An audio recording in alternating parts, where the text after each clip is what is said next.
Our top story tonight at 10, new home construction is booming in Colorado Springs, reaching levels not seen in more than a decade. And while fewer people are selling, home values keep climbing. News 5's Andy Cohen continues our month-long report on the state of growth. Tonight, a closer look at the factors driving up the cost of housing for all of us.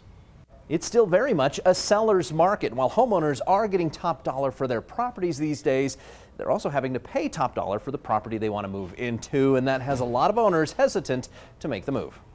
Buying a house in Colorado Springs this summer will cost you about $100,000 more than if you'd bought 5 years ago. We were down at around $210, and now we're at $315. So we have definitely made some huge jumps. That surge in prices is the result of supply and demand, and right now supply is really low. We're normally between 3,000 and 4,000 listings, and so being at 1,300 listings is extremely low. It's not like the city stopped building. In fact, Colorado Springs has added nearly 13,000 housing units since 2015, and the number of building permits for single-family homes last year was on par with 2006 levels. The past 4 years, we've seen an uptick every year leading up to this one. Building a new home typically costs more than buying an existing one. Most of our brand new homes, there's nothing priced pretty much below $450 if you're looking for a single family home. That's because there are additional costs that get rolled into that price. When we build a new house,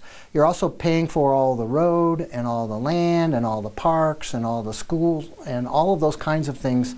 So many builders are changing the way they design neighborhoods to offer buyers homes at more affordable prices. In terms of new housing, there will certainly be an increase in density. That's one of the things that's happening around the country, and it's certainly happening around here. In fact, apartment construction is growing even faster than new home construction. And that's actually one of the main things that we've seen this year in 2019 is a huge increase in apartment complexes going in. We've actually seen about a 47% increase when it comes to apartment complexes. And that's led to the rental market starting to level off. While construction will play a role in the way our city addresses housing in the future, it's not the only factor. That's still only 2% of the total market. So we can, even if you double that amount, you're really not going to make a large impact on demand that continues with job growth and with optimism in the economy. And the best way to ease pressure on prices is to bring more sellers into the market.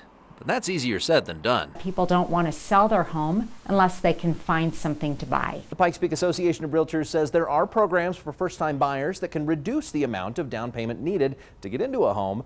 It's best to work with your realtor and lender to figure out which programs are right for you.